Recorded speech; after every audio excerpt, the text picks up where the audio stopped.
ప్రభుత్వ నిర్లక్ష్య వైఖరి, ప్రభుత్వ నిర్లక్ష్య వైఖరి, ప్రభుత్వ నిర్లక్ష్య వైఖరి, ప్రభుత్వ నిర్లక్ష్య వైఖరి.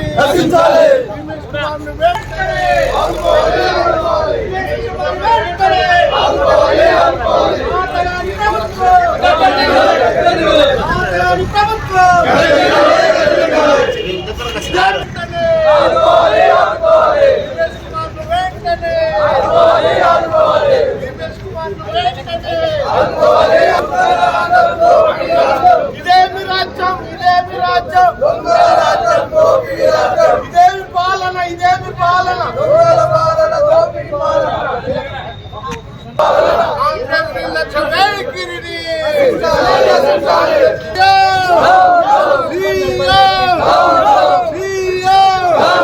ప్రభుత్వ నిర్లక్ష్య వైఖరిని. ఇదేమి రాజ్యం, ఇదేమి రాజ్యం, ఇదేమి పాలన, ఇదేమి పాలన. రమేష్ కుటుంబాన్ని వెంటనే, రమేష్ కుటుంబాన్ని వెంటనే, రమేష్ కుటుంబాన్ని వెంటనే. మరణ గురించి ఏదో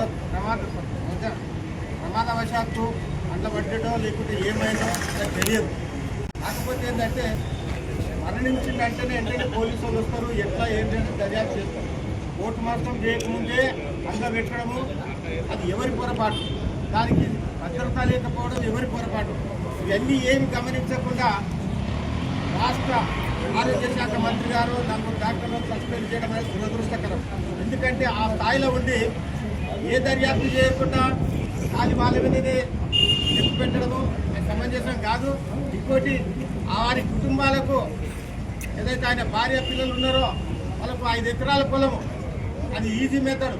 ఆ గ్రామంలో ఎక్కడున్నా ఉంటే తహసీల్దార్ గారు చూడాలి, వెరిఫై చేసి ఒక 5 ఎకరాల పొలం వాళ్ళకి ఇస్తే వాళ్ళ భక్తి జరుగుతుంది. అదేవిధంగా వాళ్ళ పిల్లలకు ఇందాక వీళ్ళందరూ చెప్పినట్టుగా వాళ్ళ పిల్లలు ఉంటే చదువుకున్నారో వాళ్ళకు రెసిడెన్షియల్ స్కూళ్ళల్లో అవకాశం ఇవ్వాలి. పెద్దవాళ్ళు ఉంటే అవుట్సోర్స్ కింద ఉద్యోగాలు కూడా ఇచ్చే అవకాశం ఉండదు. ఎందుకంటే ఒక దళితుడు చనిపోయిందంటే ఎమ్మెల్యే గారు కూడా ఇక్కడ మళ్ళీ చూడకపోవడం అంటే దురదృష్టకరం, అంతకన్నా మనం ఇంకోటి లేదు. ఎందుకంటే మామూలు ఏదైనా కూడా అన్నిటికీ ముదముదమంటారు. మరి దళితులు అంటే ఎందుకు వాళ్ళకి ఇస్తుందో నాకు అర్థం కాలేదు. ఇంకోటి మొట్టమొదటి పొరపాటు ఏంటంటే అన్ని విధాల వసతులున్న హాస్పిటల్ ఏదైతే ఉన్నదో ఈ హాస్పిటల్ ఇక్కడ నుంచి తీసుకుపోయి బయట పెట్టడమో చాలా దురదృష్టకరము. రైల్వే స్టేషన్ అనుకూలంగా ఉన్నది, బస్ స్టాండ్ అనుకూలంగా ఉన్నది, కాలేజీలు అనుకూలంగా ఉన్నాయి, అన్ని మార్కెట్ అనుకూలంగా ఉన్నది.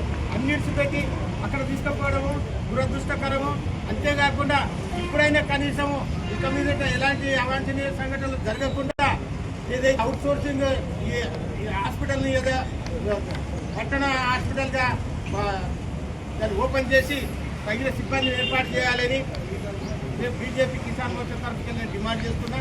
వాళ్ళకి అదేవిధంగా తప్పనిసరిగా వాళ్ళకి ఎక్స్పీరియన్షియల్ బట్టి చేసి వాళ్ళని పట్టించుకొని వాళ్ళని ఒక స్థాయికి తీసుకురావాలని ఈ విధంగా డిమాండ్ చేస్తున్నాం. అందరికీ ధన్యవాదాలు. తర్వాత హాస్పిటల్ తీసుకువెళ్తే ఆ యొక్క పార్థివ దేహాన్ని మృతదేహాన్ని మార్చిలో ఉంచడం జరిగింది. శివ పరీక్ష కొరకు మార్చిలో ఉంచి అక్కడ ఎలాంటి కనీస మౌలిక వసతులు లేకుండా ఆ యొక్క మృతదేహాన్ని నేల మీద పడేసి ఆ చేతులు దుక్కుకోవడం జరిగింది. పూర్తిగా ఇక్కడ ఉన్నటువంటి వైద్య ఆరోగ్య శాఖ అధికారులు ప్రభుత్వం దీని బాధ్యత తీసుకోవాల్సిన అవసరం ఉంది. ఎప్పుడైతే మాజీ మంత్రివర్యులు లక్ష్మారెడ్డి గారు జడ్చర్ల ప్రాంతాల అభివృద్ధి యొక్క లక్ష్యంలో 100 పడకల ఆసుపత్రి నిర్మాణం చేసినప్పుడు ఒక మార్చి చిట్ట చివరి పని మరి కొన్ని ఆలస్యం కావడం జరిగింది. ఎప్పుడైతే ఆసుపత్రి ప్రారంభించిన తర్వాత 6 నెలల తర్వాత ఒక కాంట్రాక్ట్ ఎవరైతే ఉన్నారో ఆ మార్చి పనులు పూర్తి చేసుకుని 2024లో ఆ యొక్క మార్చిని ప్రభుత్వ యంత్రాంగానికి అప్పగించడం జరిగింది. ప్రభుత్వ యంత్రాంగానికి అప్పగించిన తర్వాత సంబంధించిన పాలకులు ఇక్కడ శాసనసభ్యులు ఆ యొక్క వైద్య ఆరోగ్య శాఖ మంత్రివర్యులు వచ్చి దాన్ని ప్రారంభించి ఆసుపత్రి అధికారులకు అందిస్తే దాన్ని వాడుకోవడానికి అవకాశం ఉంటుంది. అది దాచిపెట్టి ఆ యొక్క మార్చి ప్రారంభించకుండా అట్లే గాలికి వదిలేసి అక్కడెక్కడైతే ఆసుపత్రి ఇక్కడ నుంచి షిఫ్ట్ చేసిరో కల్లకుర్తి రోడ్డుకు ఆ ఆసుపత్రి దగ్గర ఎలాంటి మౌలిక వసతులు లేకుండా ఉన్న ఫ్రీజర్లను యంత్రాలను మొత్తం తీసుకు అక్కడ పెట్టుకున్నారు. అక్కడ ఏం ఖాళీ రూమ్ మాత్రం ఉన్నది. ఆ రూమ్ లో నీళ్ళపైన ఆ యొక్క మృతదేహాన్ని పడవేసి అక్కడ సెక్యూరిటీ లేకుండా, ఎవరు గార్డు లేకుండా, ఎవరితో నిర్వహణ సభ్యులు వాళ్ళు ఎవరు లేకుండా ఆ శవాన్ని ఈరోజు కుక్కలు తీసుకుపోయినాయి. ఎంత ఘోరమైన చర్య, ఎంత ఘోరమైన అవమానం జరిగింది. కాబట్టి అందరూ ఎవరు కుటుంబ సభ్యులు తెలిపితే అప్పుడు మనకు ఆ బాధ అర్థమవుతుంది. ఇలా వాళ్ళంటున్నారు ఏసీలో కూర్చుంటున్నారు, ఏసీ కార్లు పెద్ద పెద్ద కార్లో తిరుగుతున్నారు. మీ కుటుంబ సభ్యులకు ఇబ్బంది అయితే ఆ బాధ అందరికి అర్థమవుతుంది. ఈరోజు భీమేష్ కుటుంబ సభ్యులు పడుతున్న బాధ ఇక్కడ ఎవ్వరూ కూడా తీర్చలేని బాధ. మరి ఇంత నిర్లక్ష్యానికి గురి చేసి భీమేష్కు అంత్యయాత్ర సరిగ్గా జరగకుండా, ఆయనకు మోక్షం లభించకుండా కుటుంబాన్ని ఇబ్బంది పెట్టి తీవ్ర మనోవేదనకు గురి చేసి ఈ ప్రభుత్వ యంత్రాంగం ఇక్కడ శాసనసభ్యులు కానీ మంత్రులు కానీ ఎవరు ఆ కుటుంబాన్ని పరామర్శించకుండా చేతులు దులుపుకోవడం, అధికారులను సస్పెండ్ చేసి వాక్యం శాంతన్న సందర్భాన్ని ఉండడం మాత్రం ఇది పూర్తిగా ఖండించాల్సిన విషయం. ఇక్కడ అందరూ కూడా అఖిలపక్ష విద్యార్థి సంఘాలు, గిరిజన విద్యార్థి సంఘాలు, దళిత సంఘాలు, బీసీ సంఘాలు, మిగతా రాజకీయ పక్షాలు అందరూ కూడా ఏకతాటికి వచ్చి చెప్పేది ఒకటే, వారి యొక్క భీమేష్ కుటుంబం యొక్క బాధను అర్థం చేసుకోండి. ఇది రాజకీయం కాదు, కాంగ్రెస్ పార్టీ పైన కక్ష సాధింపు కాదు. మా కుటుంబ సభ్యులకు జరిగిన అవమానం ఇంకా ఎవ్వరికి జరగొద్దు. ఇంత నిర్లక్ష్యం ఎందుకు వహించారు? ఇక్కడ ఉన్న సామాగ్రిని ఎందుకు అక్కడ షిఫ్టింగ్ చేసారు? సామాగ్రిని అక్కడ తీసుకపోతే ఆ మార్చూరి గదిలో ఈ భీమేష్ మృతదేహాన్ని ఉంచకుండా ఇక్కడ ఎవరు లేవు, దిక్కు లేకుండా ఎందుకు అక్కడ పడేసిన దానికి ఈ యొక్క శాసనసభ్యులు, మంత్రి, ఆరోగ్య శాఖ మంత్రి ఇక్కడ వచ్చి సమాధానం చెప్పాల్సిన అవసరం ఉంది. ఆ సమాధానం చెప్పకుండా దాటవేసి హైదరాబాద్లో కూర్చొని అధికారులను సస్పెండ్ చేసామని చేతులు దులుపుకొని పోతే ఆ డాక్టర్ ఏమంటున్నాడు, నేను ఆర్ఎంఓను సస్పెండ్ చేసిన పేపర్కి ఇస్తే నేను ఆర్ఎంఓ ఎప్పుడైనా నేను నాకు తెలియని డాక్టర్ అంటున్నాను. ఇంత ఘోరమైన పరిస్థితి. ఆ డాక్టర్ ఆర్ఎంఓ రిపోర్టును నేను ఆర్ఎంఓను కాదు, నేను డాక్టర్నే ఆయన అంటున్నాడు. మరి ఇంతకు ఆర్ఎంఓ ఎవడు, డాక్టర్ ఎవరు, అసలు నువ్వేం చేస్తున్నావు? ఈరోజు పూర్తిగా వచ్చి ఇక అఖిల పక్షాన్ని పెంచి అందరి ముందరో ప్రజా కోర్టు నిర్వహించి సవాల్ చెప్పాల్సిన అవసరం శాసనసభ్యులకి. ఇది చేతులు దుప్పుకొని నామాత్రంగా 4 కాంగ్రెస్ పార్టీ నాయకులు వచ్చి మేమేదో చేస్తాం అని చెప్పేసి చెప్పుకోవడం, పత్రికాముఖంగా ప్రకటన ఇవ్వడం, దీన్ని యావత్ తెలంగాణ ప్రభుత్వ పాలన యొక్క ప్రజలందరూ కూడా తీవ్రంగా ఖండిస్తున్నారు. ఈ యొక్క వీడియో వైరల్ అయిపోయి ఢిల్లీకి సంబంధించిన కొంతమంది ప్రముఖులు కూడా దాన్ని కోట్ చేయడం జరిగింది. ఇన్స్టాగ్రామ్లో, ఫేస్బుక్లలో, వాట్సాప్లలో. ఇంత అవమాన చర్య ఎందుకు జరిగింది? దీనిపైన ప్రభుత్వం స్పందించాలంటే ఈ రోజు వరకు ముఖ్యమంత్రి గారు కానీ, మంత్రివర్యులు కానీ, ఎవరైతే వైద్య ఆరోగ్య శాఖ మంత్రులు కానీ, ఇక్కడ శాసనసభ్యులు కానీ దీనిపైన ఎలాంటి స్పందన లేదు. కేవలం విచిత్రం ఏముందంటే శాసనసభ్యులు అంటారు నేను వైద్య ఆరోగ్య శాఖ మంత్రికి ఫిర్యాదు చేసినట్టు. నువ్వు శాసనసభ్యులు నువ్వు ఫిర్యాదు చేయడం ఏంటి అని మేము ప్రశ్నిస్తాం. ఇక్కడ వచ్చి దీనిపై ఏం జరిగిందని అందరూ వచ్చి విచారణ చేసి దానిపైన బాధ్యత నువ్వు వహించాల్సింది పోయి నువ్వే అంటే ముందే నాకేం సంబంధం లేదు చేతులు దొరుకుతున్న ప్రక్రియ. కాబట్టి ఇటువంటివి ఇక్కడ జడ్చలలో మళ్ళీ జరగదు. సోదరుడు ఇంతమంది చెప్తున్నాడు, ఇటువంటి సంఘటన మన శత్రువు కూడా జరగదు. ఇంత ఘోరమైన అవమానం ఎవరికి జరగదు. అందరూ బాధపడుతున్నారు మాట్లాడే వాళ్ళందరూ కూడా. మేము ఒక్కటే డిమాండ్ చేస్తా ఉన్నాం టీఆర్ఎస్ పార్టీగా. ఈ రోజు 100 పడకల ఆసుపత్రిని మౌలిక వసతులు కల్పిస్తామని చెప్పి నువ్వు ఎప్పుడైతే 2 నెలలుగా చేస్తా అని చెప్పినావో ఎందుకు చేయలేని ప్రశ్నిస్తా ఉన్నాం. ఈ రోజు నువ్వు చెప్పిన మాట నిలబెట్టుకుంటే భీమేష్ కుటుంబానికి ఇటువంటి అవమానం జరిగేది కాదు. గతంలో కొంతమంది చెప్తాను, ఇది ఒకటో సంఘటన కాదు, గతంలో 2-3 జరిగినా ఎవరు చెప్పుకుంటూ దిక్కులేక అడిగేటప్పుడు దిక్కులేక బయటపడలేదు. ఈరోజు మీరు అక్కడ మనవాళ్ళు కొంతమంది పోయి రెడ్ హ్యాండెడ్గా ఆ యొక్క వీడియో చేయడం జరిగింది కాబట్టి ఈ విషయం బయటపడ్డది. ఇది చాలా రోజులుగా జరుగుతున్న తంత్రం మిగతా వాళ్ళు చెప్తున్నారు అక్కడ. మరి ఇంతకన్నా ఘోరం ఇంకోటి ఏమంటారు? 2 సంవత్సరాలు గడిచిపోయింది ఇక్కడ, ఎన్నికలు జరిగి కొత్త శాసన అధికారులకు వచ్చి మరి ఏం చేస్తున్నారు మీరు? 100 పడకల ఆసుపత్రిని మొత్తం మౌలిక వసతులు కల్పన చేసి ఆసుపత్రిని అభివృద్ధి చేస్తారనే వ్యక్తి ఈ రోజు స్పందించకుండా ఇక్కడ ఉండడం అనేది పూర్తిగా శోచనీయం. ఇది ఇక్కడ వచ్చిన వక్తలు ఎవరైతే ఉన్నారో ప్రజానాయకులు, కుల సంఘ నాయకులు అందరూ కూడా ఒకటే బాధపడుతూ ఉన్నాం. మేమందరూ చెప్పిన డిమాండ్గా ఆ కుటుంబానికి ఎక్స్గ్రేషియా ప్రకటించాలి, ఆ పిల్లలకు ఉచిత చదువు చెప్పాలి, ఆ కుటుంబానికి భీమేష్ కుటుంబానికి భార్య ఉండడానికి ఒక డబుల్ బెడ్రూమ్ ఇల్లు ఇవ్వాలి, వాళ్ళ కుటుంబాన్ని ఆదుకోవాలని చెప్పేసి ఈ యొక్క అందరి తరఫున డిమాండ్ చేస్తాను. ఇక్కడైనా మనం ఇక్కడ నుంచి ఈ యొక్క ప్రభుత్వం అవలంబిస్తున్నటువంటి ప్రజా వ్యతిరేక విధానాలు కావచ్చు, దళిత వ్యతిరేక విధానాలు కావచ్చు, బడుగు బలహీన వర్గాల వ్యతిరేక విధానాలు కావచ్చు, దీని అందరూ కూడా తీవ్రంగా ఖండిస్తూ ఈ యొక్క వెంబడే ఈ రోజు ఇమ్మీడియట్గా అధికారులు ఇక్కడ ఇచ్చేసి జరిగిన సంఘటన పూర్తిగా విచారించి ఆ కుటుంబానికి న్యాయం చేయాలని చెప్పేసి టీఆర్ఎస్ పార్టీ తరఫున డిమాండ్ చేస్తారు. ప్రభుత్వ నిర్లక్ష్య వైఖరి ఆదుకోవాలి, భీమేష్ కుటుంబాన్ని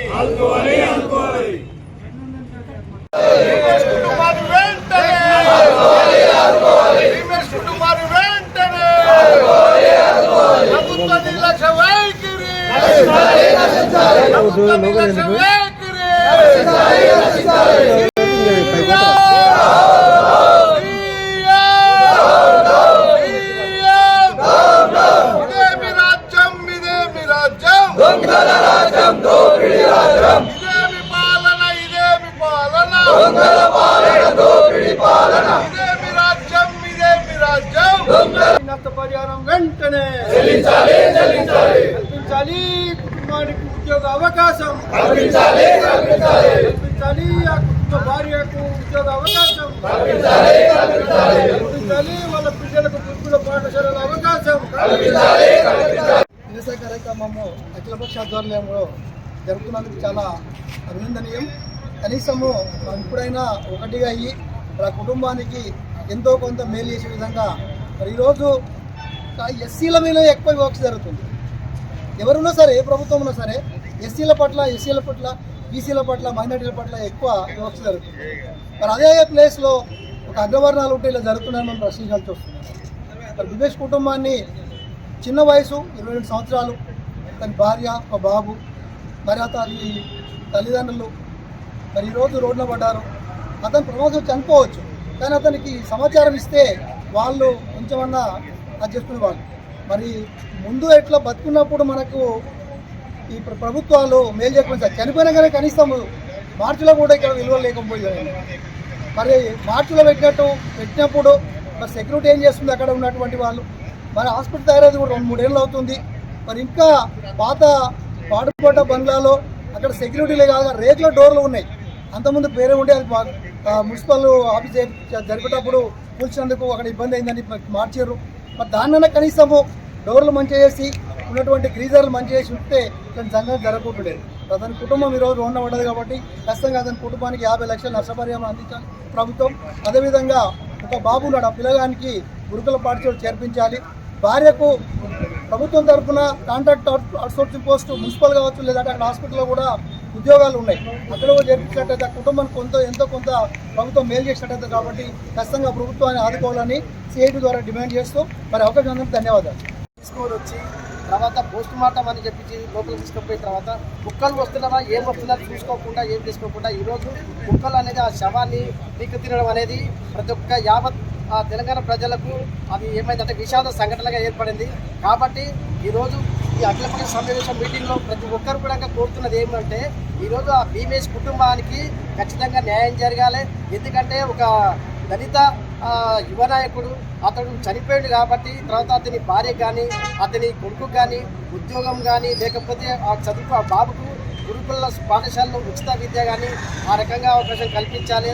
ఎందుకంటే గవర్నమెంట్ ఇప్పటికీ నిమ్మకు నీరెత్తినట్లుంది. ఈరోజు దళితుల మీదనే ఎక్కువగా మనకు సంఘటనలు ఎన్నో కొట్లాటలు జరుగుతున్నాయి, అవమానాలు జరుగుతున్నాయి. కాబట్టి ఖచ్చితంగా ఈ రాష్ట్ర ప్రభుత్వము ఈరోజు తెలంగాణ రాష్ట్రంలో ముఖ్యంగా మన మామనార్జ రేవంత్ రెడ్డి ప్రభుత్వంలో ఈరోజు ఎక్కువ ఘోరాధికరమైన సంఘటనలు జరుగుతూ ఉన్నాయి. దళితులకు అనేక అన్యాయాలు అవి జరుగుతూ ఉన్నాయి. కాబట్టి ఇదే కాదు, అక్కడ భూముల విషయంలో కూడా చాలా గొడవలు జరిగి భూములు కూడా ఈరోజు అగ్రవర్ణాలు ఆక్రమించుకొని ఈరోజు అనేక రకాలుగా వాళ్ళకి న్యాయం చేయడం లేదు. కాబట్టి ఈరోజు అన్ని రకాలుగా చూసుకుంటే మాత్రము ఈరోజు చాలా ఆశ్చర్యకరమైన దినోత్సవం. కాబట్టి ఈరోజు అందరం కలిసి మన ఆ కుటుంబానికి మనం అందరం కలిసి న్యాయం చేసే విధంగా ప్రభుత్వంపై ఒత్తిడి తీసుకురావాలని చెప్పుకుంటాం. నాగసాల గ్రామానికి చెందినటువంటి దళిత యువకుడు, దాదాపు 23-24 సంవత్సరాల గల యువకుడు కాబట్టి ఆయన ప్రమాదవశాత్తు నీటిలో మునిగి చనిపోవడం, అందులో భాగంగానే వాళ్ళు దాంట్లో ఆయన చనిపోయిన విషయాన్ని వాళ్ళు జీర్ణించుకోలేక వాళ్ళు బాధలో ఉన్నప్పటికీ పోస్ట్ మార్టం నిమిత్తం ప్రభుత్వ హాస్పిటల్లో ఉన్నటువంటి పాత శిథిలావస్థ భవనంలో ఉన్నటువంటి మార్చురీ గదిలో అక్కడ ఎటువంటి కనీస సౌకర్యాలు మార్చురీలో ఎలాంటి స్ట్రెచర్స్ కానీ టేబుల్స్ కానీ ఏవి కూడా లేవు. అక్కడ పరిశీలన అయితే ఒక కనీసం కిటికీలు కూడా లేనటువంటి మార్చురీ గదిలో ఆ యొక్క శవాన్ని పెట్టడం వల్ల ఆ యొక్క శవాన్ని కుక్కలు పీకుతున్న సంఘటన మనందరినీ ఈ దేశవ్యాప్తంగా ఇది ఒక సంచలనంగా మారిన విషయం మనందరికీ తెలిసిందే. కాబట్టి దళితులు ఇప్పుడు ఏ అగ్రవర్ణాలకు చెందినటువంటి యువకుడు అయి ఉంటే ఈ రోజు వాళ్ళందరూ కూడా ఈ ప్రభుత్వం మీద ఒత్తిడి తెచ్చే విధంగా పోరాడే వాళ్ళు. ఒక దళితుడు కాబట్టి ఇప్పటి వరకు ప్రభుత్వం స్పందించకుండా నిన్నట్టుగా వ్యవహరిస్తూ ఉంది. కనీసం ఇప్పటి వరకు ఇక్కడ ఉన్నటువంటి ప్రస్తుత ఎమ్మెల్యే ఆ యొక్క కుటుంబం దగ్గరికి వెళ్ళి పరామర్శించకుండా ఆ యొక్క కుటుంబాన్ని న్యాయం చేసే విధంగా ఆయన ఎక్కడ మాట్లాడడం లేదు. కాబట్టి దీన్ని ఎంఆర్పీఎస్ పరంగా మేము ఖచ్చితంగా డిమాండ్ చేస్తా ఉన్నాం. ఆ యొక్క కుటుంబానికి 50 లక్షల ఎక్స్గ్రేషియా ఉపాధి పొందాను.